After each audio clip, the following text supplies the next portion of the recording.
الحمد لله وكفى وسلام على عباده الذين اصطفى أما بعد فأعوذ بالله من الشيطان الرجيم بسم الله الرحمن الرحيم وبشر الذين آمنوا وعملوا الصالحات أن لهم جنات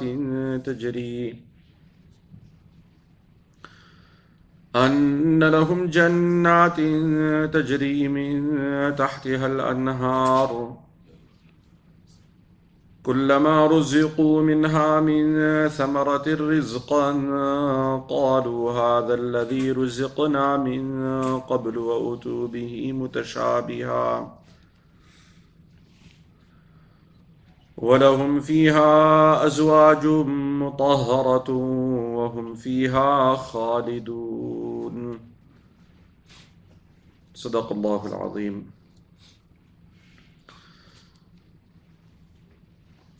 Regarding ayat number 25 of Surat Al-Baqarah, regarding Iman and A'mal Salihah, belief in performing righteous deeds. It has already been made very clear that these two, they are needed for a person to be a proper Muslim. And this is the system of the creation that Allah subhanahu wa ta'ala has created. That He has given us everything in this format. On one side we have the ruh, the soul. On the other side you have the physical aspect, the body. Similarly, in this deen of Islam, you have Iman, which is belief. It is the energy source. And you have A'mal Salihah, the righteous deeds, that is like the physical form. And what is very beautiful about the deen of Islam is that Allah subhanahu wa ta'ala, He has also given us the Quran, which is something that we can understand, put in our hearts. And He has given us the Sunnah of Rasulullah sallallahu alayhi wasallam. And that is like the physical form or the walking Quran.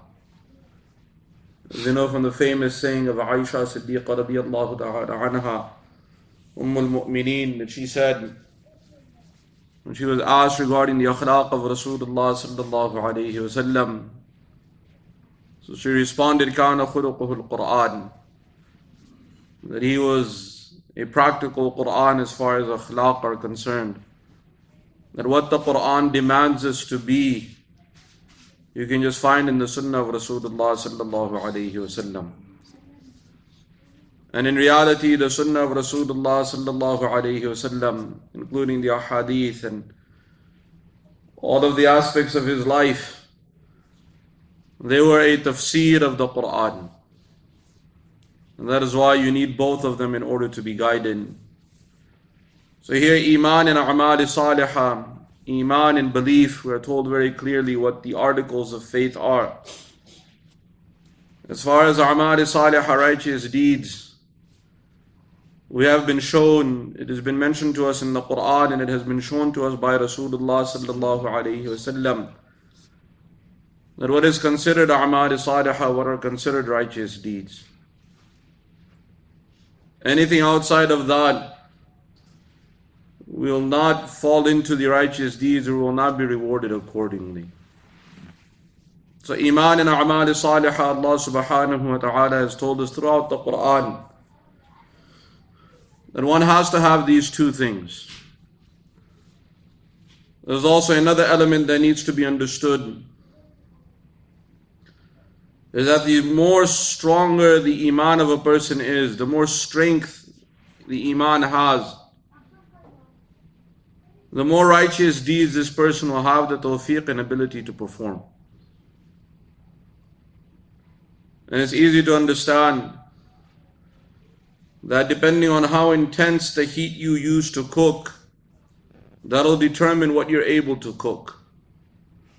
If you have very low fire, there's a chance you may not be able to cook anything. or even whatever you cook may take quite a good time. But if you have an intense flame, then forget cooking, you may even burn things. But at least you'll cook very quickly. You'll get it done. The job will be done very quickly. So similarly, the more intense the iman comes in the heart, the easier it becomes for a person to perform righteous deeds. It's like the example of people who work out.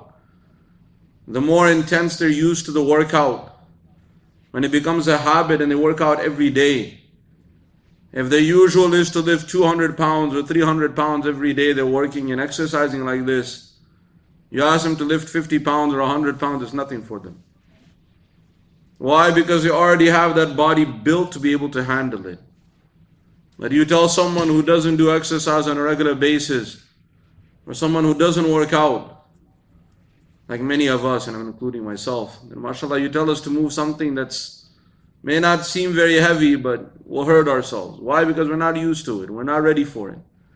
We're not tuned to be able to handle it.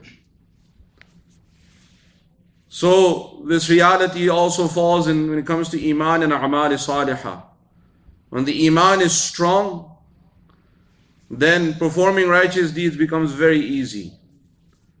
When the iman is weak, then even performing the fara'id, the obligations what you have to perform, that becomes a burden. And the example of weak iman is like a sick person. The doctor tells a sick person that here's your medicine, take this much every day.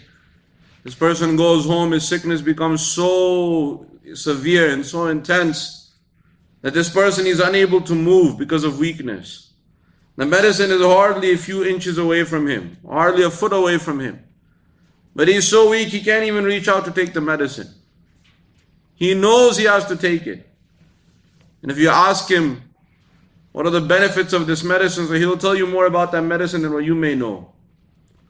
But he doesn't have the strength just to reach out to take it. So this is also the case of weak iman. When the iman is not strong in the heart, then this also happens. The person's ability to perform righteous deeds, it becomes very difficult. What strengthens iman? Then for that, it comes from the sunnah of the Anbiya alayhimus salam. Muraqaba or meditation, tafakkur, reflection. Allah subhanahu wa ta'ala tells us in the Quran regarding the qualities of the ulul albab, those who have high level intellect, the people of Lub, that Allah subhanahu wa ta'ala, He tells us, إِنَّ فِي خَلْقِ السَّمَاوَاتِ وَالْأَرْضِ وَاخْتِلَافِ اللَّيْلِ وَالنَّهَارِ لَآيَاتٍ لِأُولِي الْأَلْبَابِ. That definitely in the creation of the heavens and the earth, and in the alteration of night and day, there are many, many signs. لَآيَاتٍ, there are many, many signs. لِأُولِي الْأَلْبَابِ, for people of Lub, for people of high level of intellect, intellectuals, people who are genius. And what are some of their qualities? الَّذِينَ يَذْكُرُونَ اللَّهَ قِيَامًا وَقُعُودًا وَعَلَى جُنُوبِهِمْ. They are those who remember Allah subhanahu wa ta'ala standing and sitting and also reclining on their sides. And these are the forms that we human beings have. يَذْكُرُونَ اللَّهَ قِيَامًا, standing, sitting, وَعَلَى جُنُوبِهِمْ, and lying down on their sides. They do not forget Allah subhanahu wa ta'ala. وَيَتَفَكَّرُونَ فِي خَلْقِ السَّمَاوَاتِ وَالْأَرْضِ. And they have deep reflection on the creation of the heavens and the earth. This is what strengthens the iman. And you look into the sunnah of the Anbiya alayhimus salam. They used to have a time of day where they would seclude themselves from the world and just do the dhikr of Allah subhanahu wa ta'ala and reflect on the signs of the heavens and the earth. Even Rasulullah sallallahu alayhi wasallam, before he was given the first message and the mission of nubuwwah and prophethood, he used to reflect for 6 months or even more. Those who are familiar with the seerah, he used to seclude himself in the Ghar Hira, and he used to sit there and reflect on the heavens and the earth and reflect on the condition of the nation, of the qawm. So this is an established sunnah, and this is what strengthens iman. How often it happens That we find out in new information of the heavens and the earth, some creation. And it amazes us so much that we say, wow, how amazing Allah subhanahu wa ta'ala has made His creation. How amazing the Creator must be. In that moment, how do we feel? That Iman gets refreshed. And this is also one of the conditions of doing dhikr as well, reflecting on the heavens and the earth. And at the end of the day, understanding one reality, La ilaha illallah, that there is no ilah but Allah. There is no being that has done all of this except Allah. And once that understanding comes, so this refreshes the Iman, this renews the Iman. This is why Rasulullah sallallahu alayhi wasallam told the Sahaba radiyallahu anhum, Jaddidu imanakum, renew your Iman, refresh your Iman. So the Sahaba radiyallahu anhum, they asked, وَكَيْفَ نُجَدِّدْ إِيمَانَنَا, how do we how do we renew our Iman? So Rasulullah sallallahu alayhi wasallam told them, by frequently saying, La ilaha illallah. And having this level of reflection and this understanding. Really understanding what you're saying. That it has very profound impact. So this is what strengthens Iman, and when the Iman is strengthened, the a'mal come, the righteous deeds come. And it's very easy to understand that as human beings, whatever we believe and whatever we really understand, it reflects in our life. You take the example of those who are in the medical field. Sometimes they'll take medicine and there's nothing wrong with them. And if we try to think, why are you taking this medicine? We look at them, why are you? Say, oh, this medicine is for this and this medicine is for that. You tell them you have no problem at all and you're taking medicine. Why? Because they understand and they've valued health. They spend their whole life trying to understand what health is. And they've developed this understanding of how to protect themselves from diseases and sicknesses. It reflects in their life. The same applies to every field you can take. To those who are involved in finance and in money, you'll see that they have these grand plans of how to have a savings and an earnings and a retirement account, and they're always so picky about every penny. So you understand these things from their life. So whatever you really believe in and whatever comes inside your life, so it'll reflect in your life, it'll reflect in your actions. Similarly, once this Iman comes into the heart, so it has a reflection, and it reflects in the life of the person. And that is the reality of Iman. It doesn't stay hidden. And the most basic foundation is that kalima la ilaha illallah, called kalima tayyibah.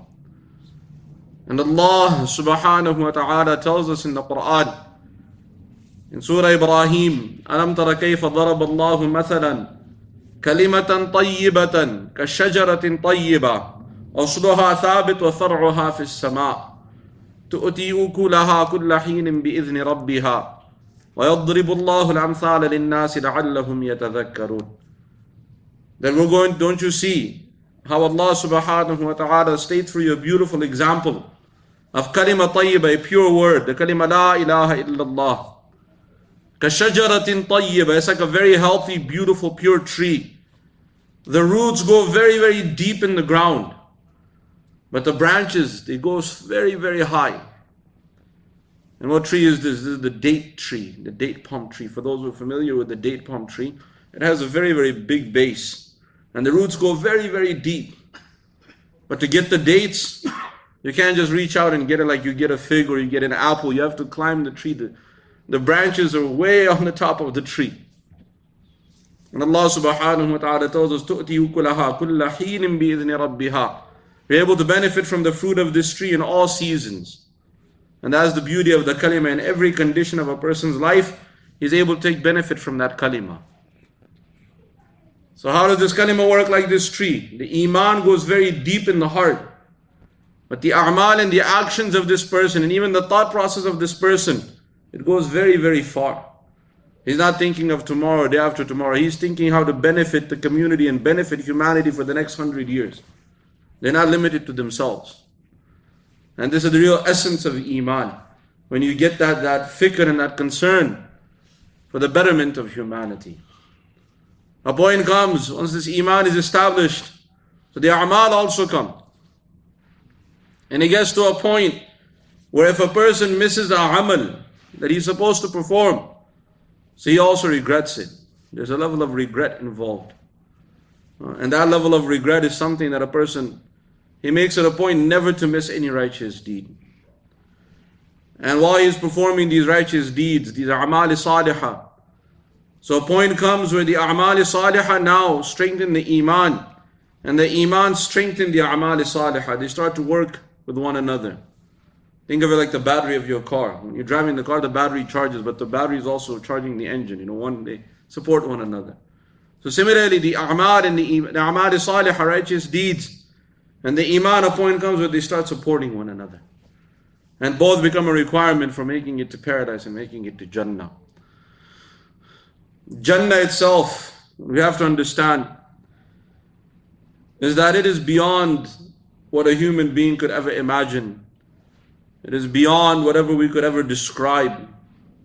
There are descriptions given to us in the Quran, and we stop at those descriptions, because it is beyond human capacity to be able to really recognize and understand what Jannah is.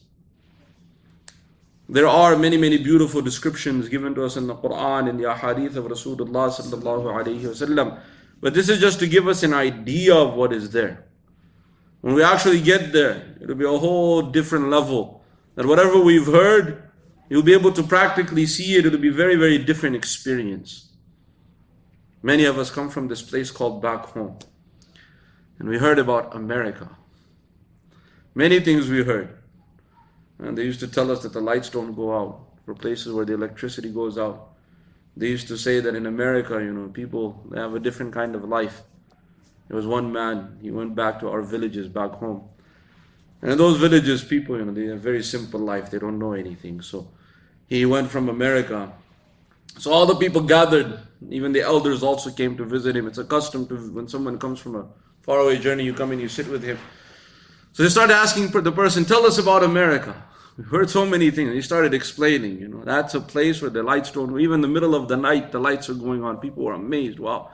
He said the buildings have the lights all night long, and the electricity doesn't go out, and the lights are like this, and the streets are like this, and the places are like this. And finally he said, also let me tell you something more amazing.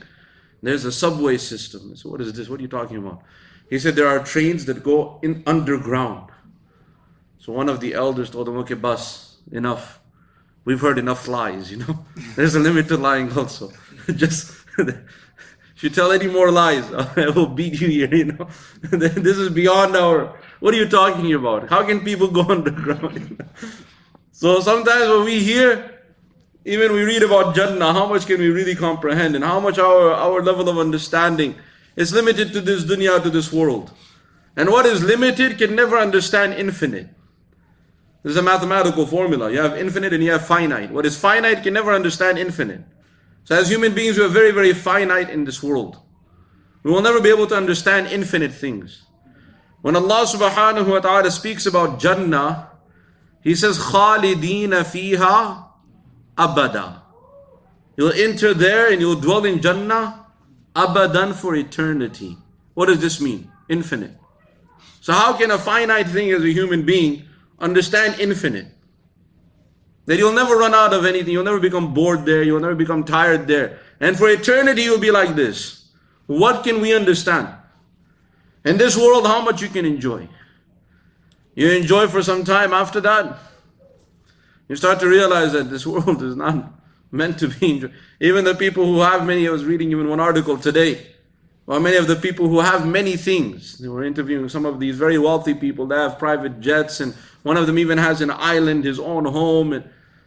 And they asked him, they said, so tell us about material things. He says, stuff can never make you happy. And that's a reality.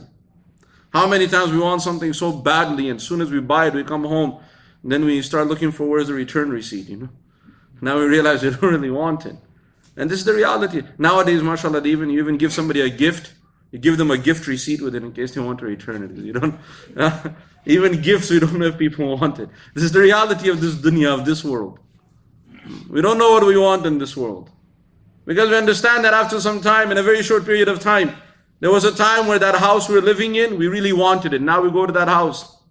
It doesn't make us happy. There's a time we really wanted our vehicles. There was a time we really wanted how many things we wanted. The latest phone, or the latest vehicle, or the latest whatever. How happy did it make us? Material things, they're just things. Yes, they can become a means of your happiness. They don't bring happiness in of themselves. And that is the reality of the things of this dunya. As far as Jannah, just entering into Jannah will make you happy. Every item in Jannah will give you a different kind of flavor. But to get to that Jannah, an effort is needed also. Allah subhanahu wa ta'ala tells us, وَسَارِعُوا إِلَى مَغْفِرَةٍ مِّن رَبِّكُمْ وَجَنَّةٍ عَرْضُهَا السَّمَاوَاتُ وَالْأَرْضُ أُعِدَّتْ لِلْمُتَّقِينَ.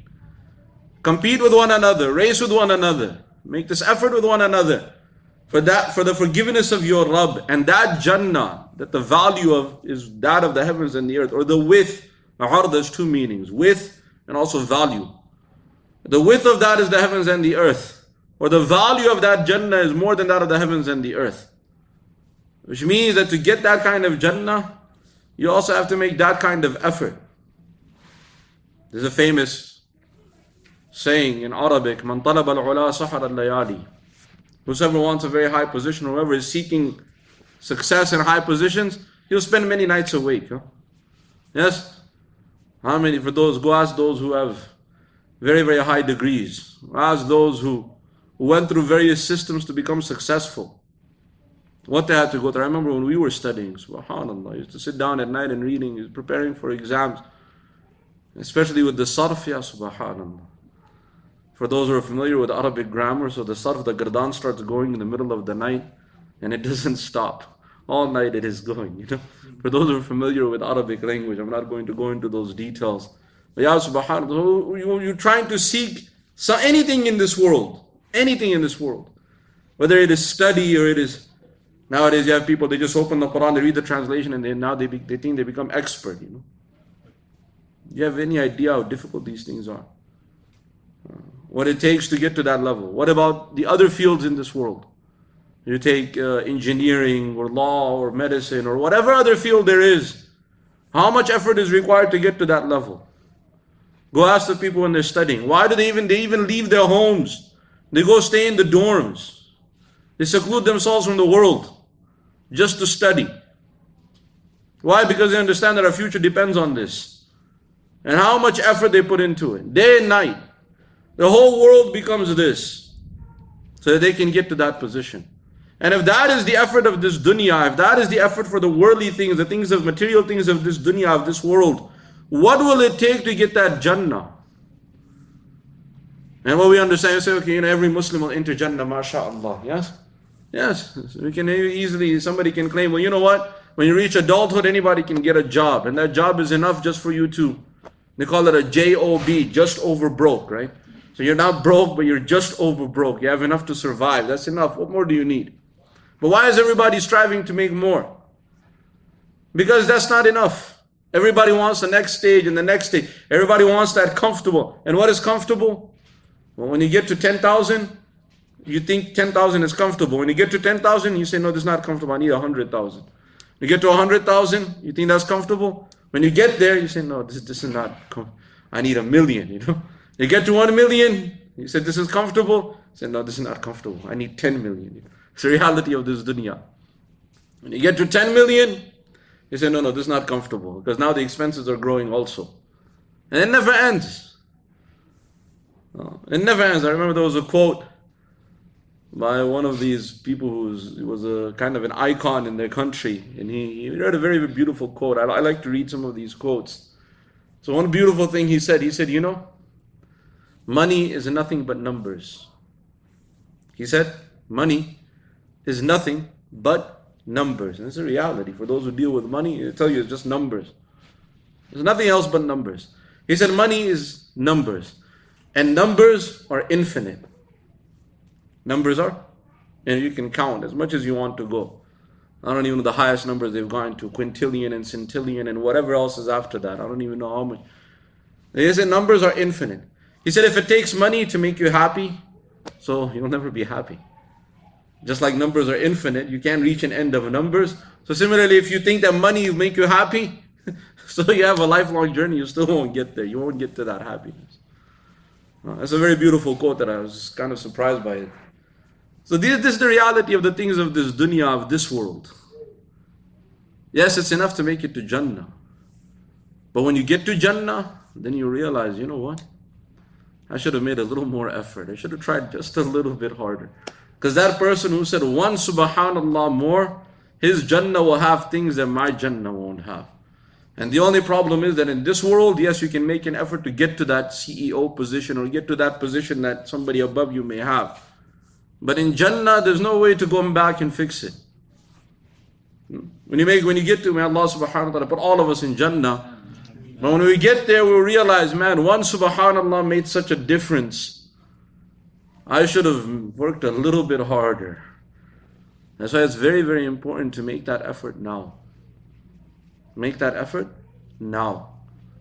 Because once we get there, if we don't get, when we see the levels above us, or when we see the people have jannat and gardens that are something that are beyond our imagination, so we'll only be wishing, we'll only be just sitting there and regret that we wish we should have worked just a little bit harder. This is what Allah subhanahu wa ta'ala is telling us in these ayat. وَسَارِعُوا, compete with one another. Here, those who have iman and do a'mal salihah. Allah subhanahu wa ta'ala says, give them bashara, give them glad tidings. وَبَشِّرِ الَّذِينَ آمَنُوا وَعَمِلُوا الصَّالِحَاتِ. Give bashara and glad tidings to those who have iman and a'mal salihah. أَنَّ لَهُمْ, that for them is what? Jannat. One thing needs to be made clear is that in the Quran, you find Jannat. You find in some places Jannatin, but Jannat, plural. Because every person in his Jannah will be king. And nobody is king of just one house. In this world, we're not even kings of our own houses. Somebody else is the boss, you know what I mean. Anyway, we don't go there, you know. Yes? There was a king in his court. He was, one of his ministers told him that, the king, he came and he was kind of worried. The minister told him, well, what happened? He says, I'm the king of the kingdom, but even my wife, I can't face her, The minister said, don't worry, we're all in the same boat with you. The king said, no, not everybody can be like this. He said, no, we're all in the same boat. So the king, he called all his ministers and he said, okay, who here is the man of the house, It's a powerful statement, especially if the ladies are there. So everybody just kept, looking one another, There was one guy, he stood up, he said, I am the man of the house. The king said, oh, okay, no problem. You're the man of the house, so I give you a gift. Come. You have 3 horses, white, black, and brown. You pick one. Whichever one you want to take it home, So the king looked, the man, he picked the white horse and he went home. So the king looked at the minister. He said, you see, I told you there's someone in my kingdom that is the man. Somebody in my council is the man of the house. The minister said, just wait, When the man went home, he brought a beautiful horse. So his wife said, oh, what happened? Honey, how's everything? What happened? Where'd you get this horse from? So the man, he said, the king had this challenge and asked everyone, who is the man of the house? And everyone was afraid. But I know I'm the man of the house. So the king gave me this horse as a gift. The wife said, really, you got this as a gift? The man said, yes. I was given a choice of 3 horses, black, white, and brown. And I chose the white horse, So the wife said, can you sit on the horse? I want to see. So he sat on the horse and he did his walk and he was going on the horse. So the wife said, I think you would have looked better on the black horse. I think the black horse fits you, So the man, he said, really? She said, yeah, I think the black horse is better. He said, oh, no problem. The king, I'm in good relations with the king. I'll go bring the black horse, no problem. So he went back to the king. And he told the king said, what happened? You brought the horse back? He said, no. My wife just said that I might look better with the black horse. The king said, give me the horse. I said, just go. I thought you were the man of the house. You can't even decide which horse you have to have. So sometimes we think we're so... Just to give you an example of what power we have, Fir'aun. We know Fir'aun. He killed thousands of babies so Musa alayhi salam wouldn't be born. He killed thousands. And Allah subhanahu wa ta'ala brought Musa alayhi salam to his palace and made that the wife of Fir'aun saw Musa alayhi salam first. So when Fir'aun was about to kill Musa, so the wife of Fir'aun told him, no, la taqtulu, don't kill him. Asa yanfa'ana, hopefully he'll become beneficial for us. Qurratu aynin li wa lak, his coolness of my eyes in your eyes. Fir'aun, he looked at Musa and he looked at her. He couldn't do anything. She was only the baby. What could he do? Fir'aun, you think, And he looked at, he said, man, this might be coolness. Qurratu ayn li wa lak. When she said this is the coolness of my eyes and your eyes. Fir'aun said, Laki wa li. He said, for you, maybe coolness of your eyes, but not for me. I'm going to find a way to kill this baby. But Allah subhanahu wa ta'ala made the wife of Fir'aun as a means to save and protect Musa alayhi salam. So this is the system, this is what power we have in this dunya. But in Jannah, Allah subhanahu wa ta'ala will make a person the king of his Jannah. And not one Jannah, Jannat. There will be many, many Jannahs. Inshallah, we'll get into the details of this. May Allah subhanahu wa ta'ala give all of us the tawfiq to practice His deen. وَمَا عَلَيْنَا إِلَّا الْبَلَاغِ الحمد لله رب العالمين والصلاة والسلام على سيد المرسلين وعلى آله وأصحابه أجمعين. ربنا تقبل منا إنك أنت السميع العليم وتب علينا إنك أنت التواب الرحيم. اللهم نور قلوبنا بالقرآن وزين أخلاقنا بالقرآن ونجنا من النار بالقرآن وأدخلنا في الجنة بالقرآن. اللهم اجعل القرآن لنا في الدنيا قرينا وفي القبر مونسا وعلى الصراط نورا وفي الجنة رفيقا ومن النار سترا وحجابا. ربنا آتنا في الدنيا حسنة وفي الآخرة حسنة وقنا عذاب النار. سبحان ربك رب العزة عما يصفون وسلام على المرسلين والحمد لله رب العالمين.